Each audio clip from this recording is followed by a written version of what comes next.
And Whataburger said they are appalled by the now former employee's behavior. Now 16 WAPT Sports with Ray Coleman. The votes have been counted, and we have the winner for this week's Blitz 16 Bank Plus Metro Player of the Week. 3 worthy nominees, but there can only be one. Jordan Johnson of Terry High School is your winner. The senior quarterback racked up 203 yards of offense with 3 total touchdowns. All of this in just 2 quarters of action in the Bulldogs' 37-0 win over Fort Gibson. Mr. Johnson should work on an acceptance speech. He received over 10,000 total votes, good enough for more than half of that entire poll. Congrats to Jordan Johnson from 16 WAPT and the good folks at Bank Plus. We'll see you Friday morning to hand out the hardware.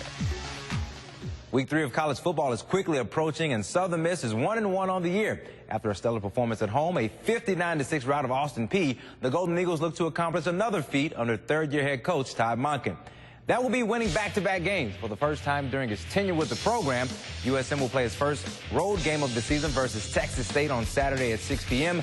And their head coach says this team should be ready for their first test away from home because they were tested to open up the season. How we would play at home, Mississippi State, how that would go, I think was the first true test. I think this would be the first road test against a very good football team that went 7-5 last year and deserved to go to a bowl game and didn't.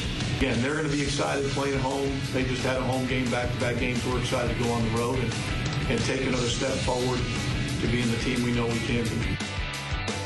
All right, now I've mentioned over and over again how explosive Ole Miss's offense is, and it's crazy good. But if they are to win in Tuscaloosa for the first time since 1988, the defense will have to be just as effective. Alabama has star power at their offensive skill positions like running back Derrick Henry and do-it-all guy Kenyon Drake.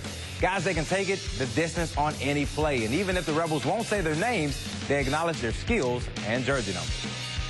So we always got to stop their running game. 2-17, all they're very versatile players, man. And it's to your point, it's serious now.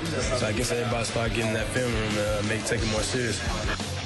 Finally tonight, more Rebel news. Larry Tunzel has been held out of games by the university while the NCAA continues to investigate whether or not the junior offensive tackle has received impermissible benefits. Well, earlier today, ESPN reports cited an unnamed source saying that Tunzel received a loaner car from Cannon Motors in Oxford while his car was being repaired, but he kept that car for an extended amount of time, and the NCAA has deemed that an extra benefit.